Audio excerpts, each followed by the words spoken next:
There is a short video, supposedly filmed at the beginning of the last century in a European city. It shows life among tall buildings, 10 to 12 stories high, with stucco, bay windows, and huge windows. Only horse-drawn carriages move through the streets, and people wear post-medieval clothing. At first, it seems to be real historical footage, but then it becomes clear. It's a staged performance filmed on camera. The architecture doesn't match the everyday life shown. Such buildings require a strong foundation to withstand enormous loads, water supply reaching high floors, sewage systems, electricity for lighting and elevators, and cranes for construction. None of that is present, only horses and dirt. Two different worlds are glued together, which is impossible in reality. The filming itself gives away the deception. The distortion along the edges of the frame, a fisheye effect, is identical across footage from Germany, France, England, and the USA. As if all of it was shot with the same equipment. Wide street panoramas capture entire blocks, like a modern action camera. Captions such as Paris 1900 or New York 1898 were added later. The films were stored and processed in one place to create the illusion of different times and countries. Thousands of horses produce tons of manure daily, knee-deep mud, swarms of flies, rats everywhere. Yet the cobblestones gleam with cleanliness, without a trace of chaotic everyday life. Fountains shoot powerful streams from non-rusting metal pipes. Electric pumps, running on direct current, better than ours. The filming took place in specially prepared empty cities or sets where all the mess had been removed. These are not documents of the era, but studio products meant to deceive. The bicycles look strange.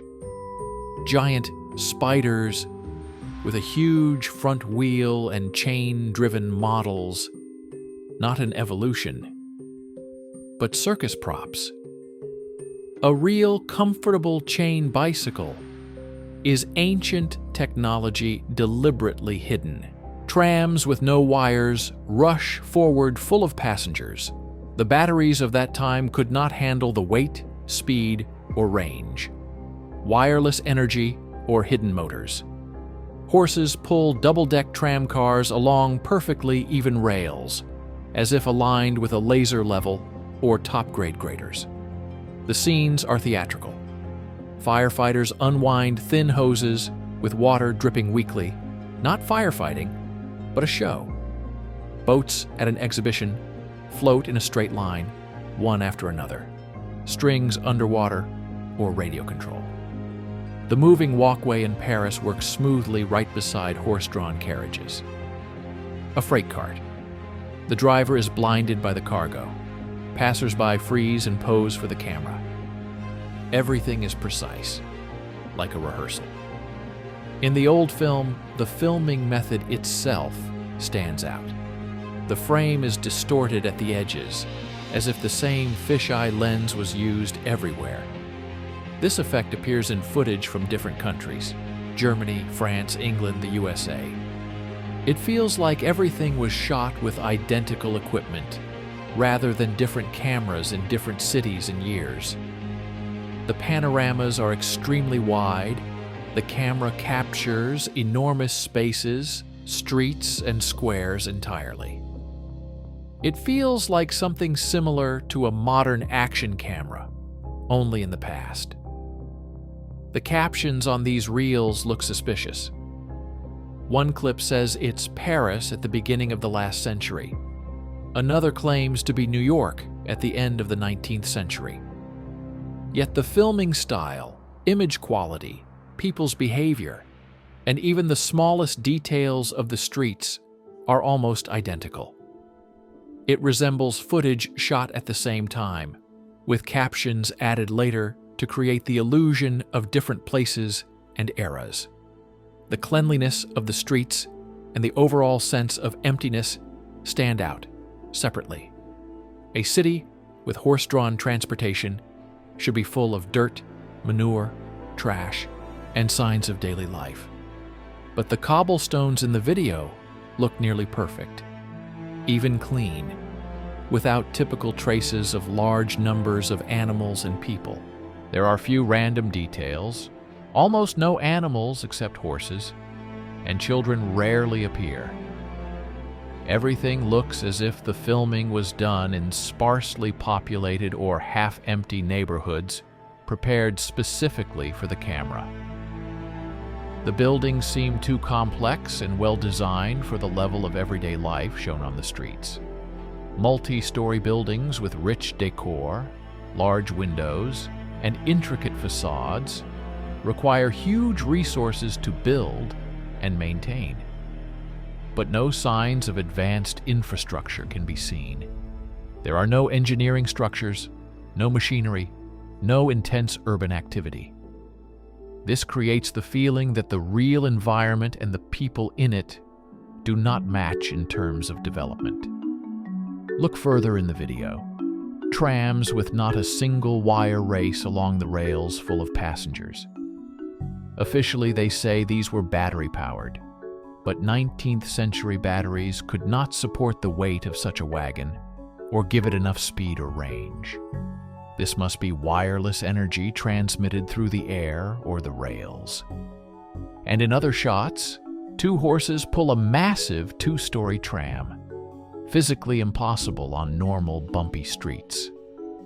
The rails are perfectly smooth, as if made with a laser level or top-class machinery. Or the motor inside the tram pushes the horses for appearances to create an image of the past. The firefighting scenes are a complete circus. The crew fusses around, unrolling thin hoses from barrels, and a weak stream of water sprays out. For extinguishing a fire in a multi-story building, it's utterly useless, ineffective, and comical. Purely for show, posing for the camera. At an exhibition, tiny model ships float down a canal in a perfectly straight line, one after another. That doesn't happen with real currents or wind. They're pulled by strings underwater or controlled remotely. The moving walkway at the Paris exhibition is a true engineering marvel, a travelator where people glide smoothly. Nearby, horse-drawn carriages creak. The contrast is striking. Two worlds side by side. A freight cart crawls along. The driver sits so that the cargo completely blocks his forward view. He sees nothing. Passers-by in the background freeze, standing motionless, looking directly at the camera like actors on a film set. Everything is theatrical, precise down to the smallest detail. The fashion in the videos is identical everywhere. Men from Europe to America wear bowler hats, cloaks, and suits, like a uniform. It doesn't resemble natural development of style, but rather special clothing. There's an idea that after a global catastrophe, the survivors were dressed the same and resettled in different places. Later, they were given invented nationalities, flags, languages, and cultures. French, Germans, Americans, labels created in the 19th century to divide people. There is evidence of substitution in paintings as well. Take The Destruction of Sodom and Gomorrah by John Martin. Officially, it's a fantasy based on a biblical story. But when you look at it, you see a high-tech city, high-rise buildings, spires like antennas for atmospheric electricity. The people's clothing is not biblical. Lot is absent, and a mysterious woman stands in the center.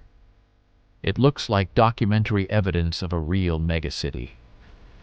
Old maps show Gomorrah in the 17th century, destroyed apparently in the 18th, quite recently. Fountains everywhere operate powerfully, with metal pipes that do not rust and withstand constant pressure. This requires an electrical system with direct current, more advanced than ours. The energy of that era was not worse. It was better. Streets are clean, with no traces of thousands of horses, filming in sets where all chaos was removed. The giant spider bicycles are circus props. The chain-driven version is simple, ancient technology.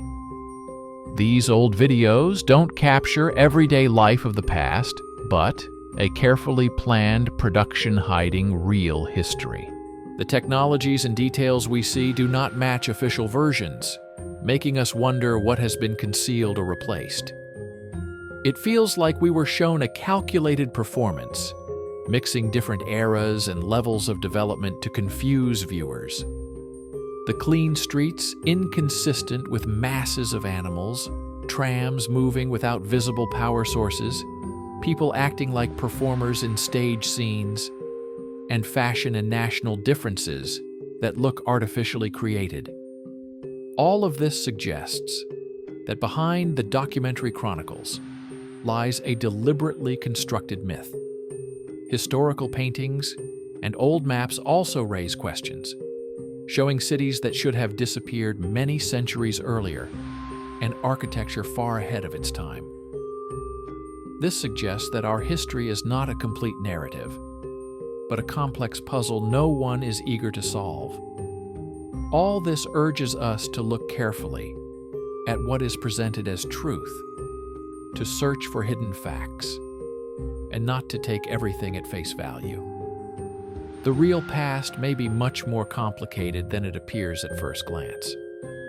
Let us stay curious and keep asking questions. Thank you for your attention. Subscribe so you don't miss future episodes. There will be even more interesting and unexpected topics. Together, we can uncover the hidden side of history.